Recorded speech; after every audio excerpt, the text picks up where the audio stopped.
هغه ټوله ساحه انځر دي داسې دغه ځای ورته راسې داسې ورته وګوره ټوله مکمل انځر دي دا غره ته بیخي پورته کړي دي وینې نو داسې انځر دي مقصد چې هغه A ګریډ انځر دي یعنې هغه بهترین انځر د هغه دي سپین غټ اوس خو نو کوچني دي او ماشاءالله ښه ډک دي داسې ورته وګورئ ټوله ریګ دی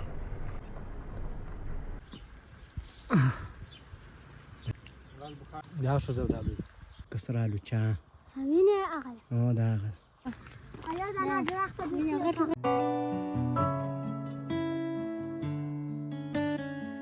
سلامونه ستړي مه شئ وخت مو په خیر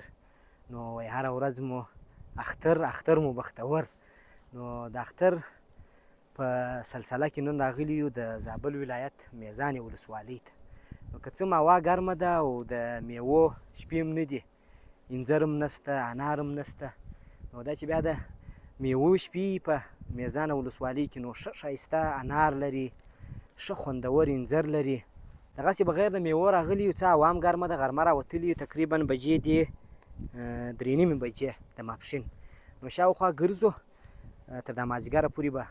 وګرځېږو ښایسته درې لري داسې وینې ورته وګورئ اوس نو داسې ده چې اوبه هم په دې ساحه کې کمې سوي دي ګورو چې توت پیدا کېږي زردالو پیدا کېږي انارو انځر خو ملا ولیدل چې اومه ول نو دا شاوخوا به وګرځېږو په دې ولسوالۍ کې ستاسو به هم ساعت را سره تېر شي راځئ له خیره سره ولاګ را سره تعقیب کړئ داسې ټوله ریګنه ساحه ده مانده دی نو شګې دي پکښې دي سهارا ته چې راشي نو په داسې ځایو کې به سفر کوي مانده دی نو ډېر په احتیاط باندې به موټر چلوي دغه بغل ته چې وینئ دا د انارو باغ دی دلته اکثریت خلک شناخته دي په دې ساحه کې دې ساحې نوم دی مکرک او ماما دا د مکرک ساحه ده نو دلته زموږ قریبان دي اکثره وخت چې موږ د انارو وخت یا د انځرو وخت دلته راځو ټوله ریګ دی که لږ بې احتیاطي پکښې وکړې موټر درسه بندېږي داسې ورته وګورئ څه یو خطرناکه غر دی دې خواته هغه تنګی خو مو ولیدی هغه ډېر ښایسته ځای چې اوبه یي ډېر ښایسته معلومیږي بیا دا تنګي کې اوبه راوځي تېر وارې چې موږ راغلي وو یو اختر و فکر کوم نو یو کال و که 2 کال دمخه په دې مانده کې ډېرې اوبه ولې نو اوس شی لا نشته هغه د زردالو باغ ته راغلو اوس نو داسې دی چې یوازې زردالو لږ لږ پاخه دي او دغسې دي دا شفتالو دي ورته وګوره ماشاءالله دغونه شفتالو دي هغه پسې بل دی عموما چې دی دا د انارو باغ دی دا رنګیان 1.5 پکښې کرل دي زردالو تقریبا پر دغه حال 1.5 درخته لږ پخی دغسې دي شنه دي پخه درخته یې کومه یوه ده هغه وپخه ښه خېته مو واروله نو دا خو اومه دي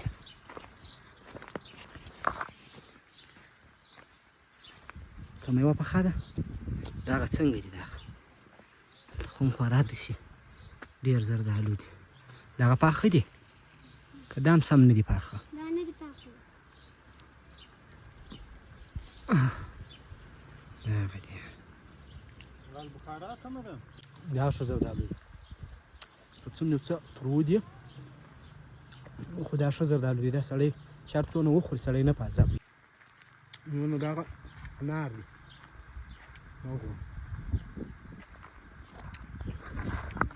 ښه زردالو خوښ نه شو خو دا دی چې پاخه نه دي او دوی وایي نه دي ډک ته ورته وګوره خو ماشاءالله داسې ډک دي هغه د تکه سره الوچه همینه هغه او دا هغه اوس یو مازدیګر هم دی په باغ کې داسې تاریکه ده سیب دی دا داسې باغ دی چې مقصد هر شی پکښې کې دی زردالو ګرنګیچ دا سیب و او ته ورته وګوره دا خو لکه ګلان داسې دي دا هم ده دې خواته هغه ده دا ډېر ښه ډکه دې خواته او دا خو یې ډېره ډکه ده ورته وګوره خاص لکه ګلان داسې دي ورته وګورئ ټول شیان داسې دي چې دلته شنه دي تر اوسه پورې دا ځای نسبتا کندهار ته یو څه یخ دی که که څه په زابل کې بیا دا داسې ده چې ګرمه ولسوالي ده د میزانې، ځکه انارو انځر پکې کېږي، خو نسبتا کندهار ته بیا بېرته یخه ده، نو هغه شان یې وروسته پخېږي، که انار یې که انځر یې. دغه بیا انار دی، وینې په دغه وضعیت دی مقصد انار. همداسې ورته ګوره چې ټوله د انارو باغ دی. دغه یې غټ انار دی.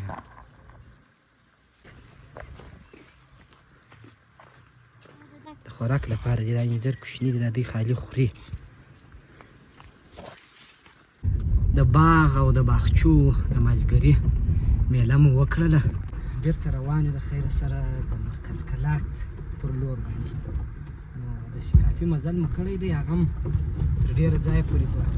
صحیح سړک باندې و، لږ داسې په مانده کې راغلو، دا اوس هم په مانده کې روان یو. نو نور له خیره سره د مانده څخه خېږو. داسې ورته وګورئ. عبدالله مکري خبره وایي لمر په لوېدو په هغه لار ورغلم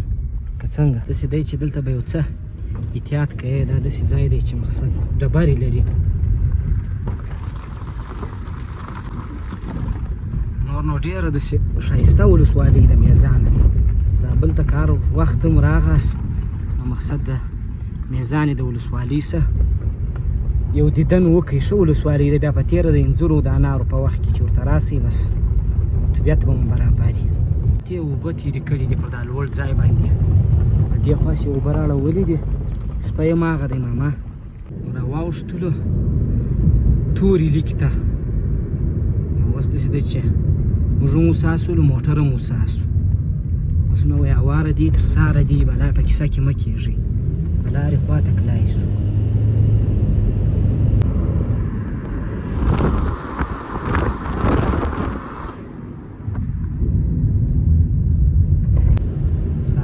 بس اطراف داسې دی چې ښه خوند کوي چې کله کله ورته راځي. بند بالا نو ماښام دی، داسې ورته وګورئ، دا هغه ټوله ساحه انځر دي، داسې دغه ځای ورته راسئ، داسې ورته وګوره، ټوله مکمل انځر دي. دا یې دغه غره ته بیخي پورته کړي دي، وینې. دا نو تقریبا د هر باغ چې دی دا 1500 درختې، 2000 درختې داسې شاوخوا انځر کوي. دا عمومي سړک دی د زابل د میزانې د ولسوالۍ. موږ غواړو چې پر دغه ځای باندې چای مای وڅښو، ځکه چای مو سره راخیستې وې، بیا بل ځای ولاړو، هلته مو چای وڅښلې، نو خپلې چای مو دغسې پاتې شولې. نو موږ اوس به دلته هم د ماښام لمونځونه وکړو، هم به چای وڅښو، دا د انځرو دغسې به خوند واخلو د باغ څخه. دلته به در باندې ووینم دغه نو داسې انځر دي، مقصد چې هغه A ګریډ انځر دي، یعنې هغه بهترین انځر دغه دي، سپین غټ. اوس خو نو کوچني دي او ماشاءالله ښه ډک دي. داسې ورته وګورئ، دغه باغ چې دی، دا زه چې پکښې ولاړ یم، دا دغه باغ ده، دغه باغ حصه ده. نو دلته زه یو ویډیو ته راغلی وم په هغه سیزن کې چې انځر وله، نو هغه ویډیو به ډېرو خلکو کتلي. نو دا دی بیا داسې وخت راغلم چې انځر نه دي پاخه. نو له خیره سره انځرو ته یوه الا 2 میاشتې وخت پاته دی. له خیره بیا د انځرو سیزن شروع کېدونکی دی، بیا راځو د خیره سره موږ به انځر وخورو او په تاسو به بیا له خیره سره ووینو. نو اوس مو داسې وخت نصیب راوشو چې انځر ټول مه دي او خالي زردالو مو در باندې ولیدل، هغه پاخه دي. او بس دا اوس موږ د اختر هغه میله باید یې وکړي چې بس تاسو هم ساعت را سره تېر شوی، تر بیا ښه وخت، د الله په امان.